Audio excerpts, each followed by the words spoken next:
Team Satyr, boom!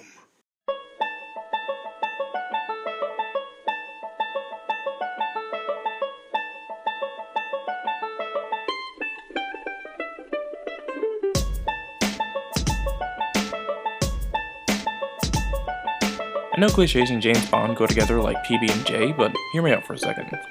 So, you know like how James Bond has been changing over the years and kind of getting different themes, especially when Daniel Craig became the new James Bond? That's fine, and cliches can stick around, as long as they don't get in the way of practicality. But this movie just kind of noms on it like it's a superpower. So, some dumb things the villain kind of does, like, despite knowing what James Bond has been doing over the years and having the surveillance on him, he still doesn't disarm him entirely. He still doesn't have his men shoot him on sight. And even if he puts James Bond in a building with explosives, he'll still leave Bond a boat. Like, you don't have to gloat. If you want to kill him, then kill him. If you don't want to kill him, that's fine. You can just mess with his morals. You can basically do what the last villain did and basically just kind of mess around with him and put him in really morally complex situations. We all know James Bond is the star of the film, but if you're going to go out of your way and get new actors who are contractually obligated to star in a set number of films, why not use them? You remember how Moneypenny, Q, and the new M were all introduced in Skyfall and all played an intricate part in creating the new 00 branch? Well, fuck showing how useful they are when you have Bond do everything. I'm serious, like he does basically everything. Because global surveillance is the enemy's choice of weapon this time around, apparently everyone has to sit on the sidelines and just let Bond do his thing. Well, shit.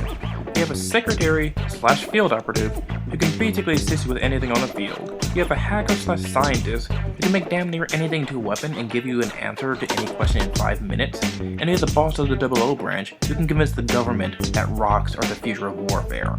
And they're just sitting there waiting. Riveting.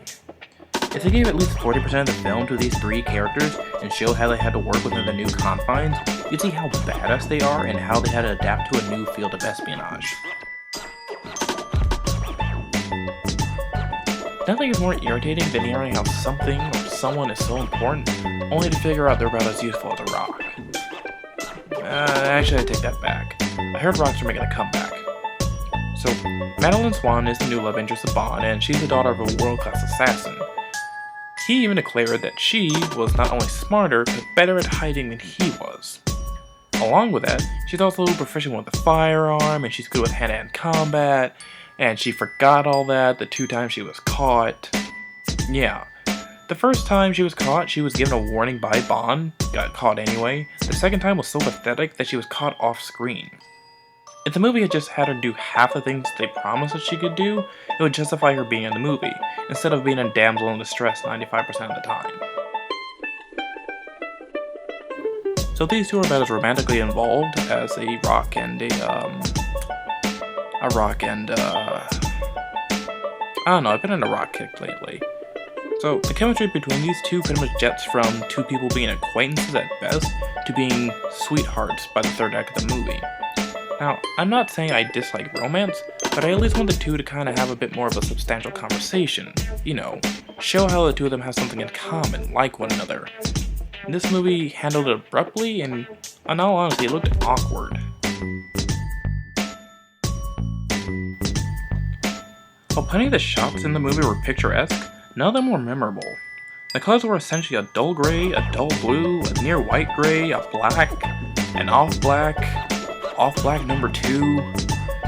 There were actually a lot of blacks out there. So, no scenery is memorable because it all had the same color scheme.